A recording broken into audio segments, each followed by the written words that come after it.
Welcome to Shameless. Here we explore the transformative power of courage and action. I think in a lot of instances, both your past experiences as well as the intentional steps towards getting to a certain point play a large role.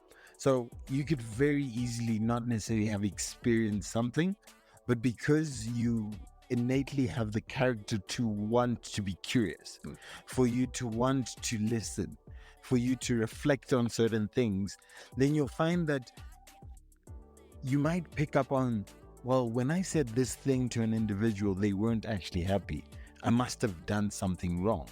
And as long as you've got that humility to be able to then ask, to be able to listen, to be able to understand, then you might actually get to a place where, though it might not be part of your nurturing or your past, it is something that you're able to develop and grow.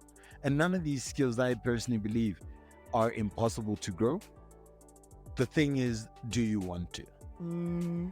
So then how does that play into having self-efficacy? And when I say self-efficacy, I just mean you're able to play different social roles in different situations when you're interacting with different types of people, right? Because if you're socially intelligent, I'm assuming that you have that self-confidence, you understand how to interact with different types of people. How does that work? And sometimes I want to behave like a 10-year-old. I can tell you that for free. Dude, you and me both. Like, you're just lucky that I'm a mature person, because if I wasn't mature... I'll give you a piece of my mind. But at the end of the day, one of the major aspects for me is keeping the important things first. The first things first. So as long as I understand where I'm trying to get to, why I'm trying to have this conversation, where I'm trying to be in terms of an interaction, a connection, and or any actions that I'm involved in, the important thing is to know I'm in this for X, therefore I don't need to get caught up in maybe an emotional space.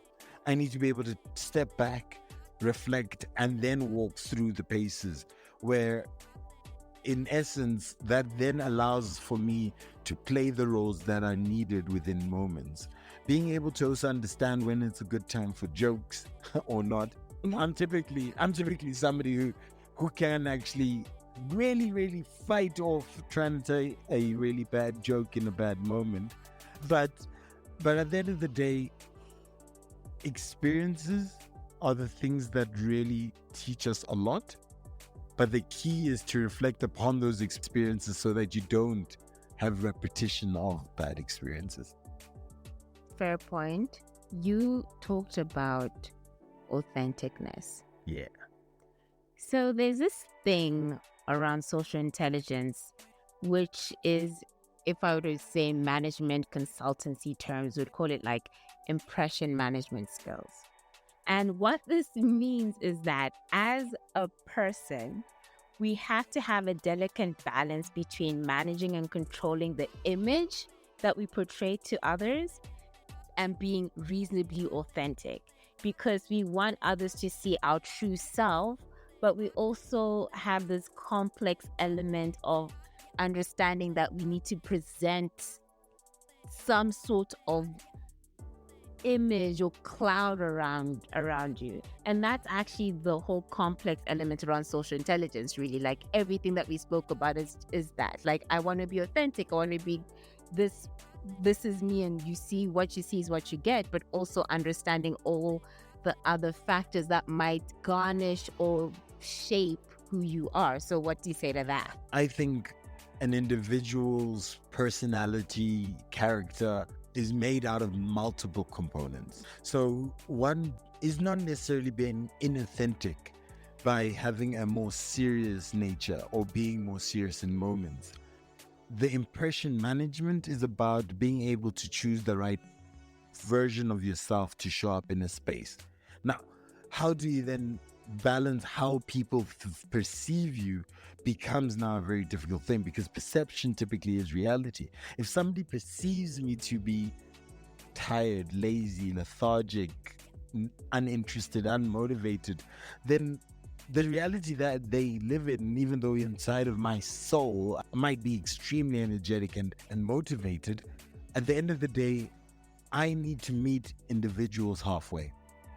It is important that I understand what their social norms are so that I can actually work towards giving them the correct impression of who I am. In that interaction, a lot of the times we will then either be misplaced or misunderstood, or we will flourish because we have taken the time out to meet an individual at where their norms are from a social intelligent point of view. So I think it's a very complex space. You're trying to be as authentic as possible, but you also have to try to meet somewhere where they are so that the interaction between the two of you is coming from a place of understanding. And that understanding is not purely just through the words that you say, but also the body language, the cues, the insults, the undertone. No, but like, because I mean, somebody said I insulted them for wearing shorts. Yeah. Okay.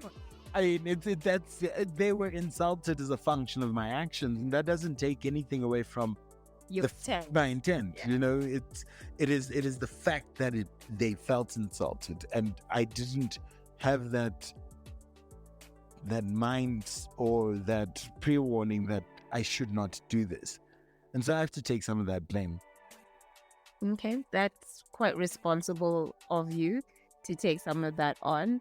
And I think that it's quite interesting, the concept of having that interaction, understanding how your intent, whether intentional or not, impacts other people.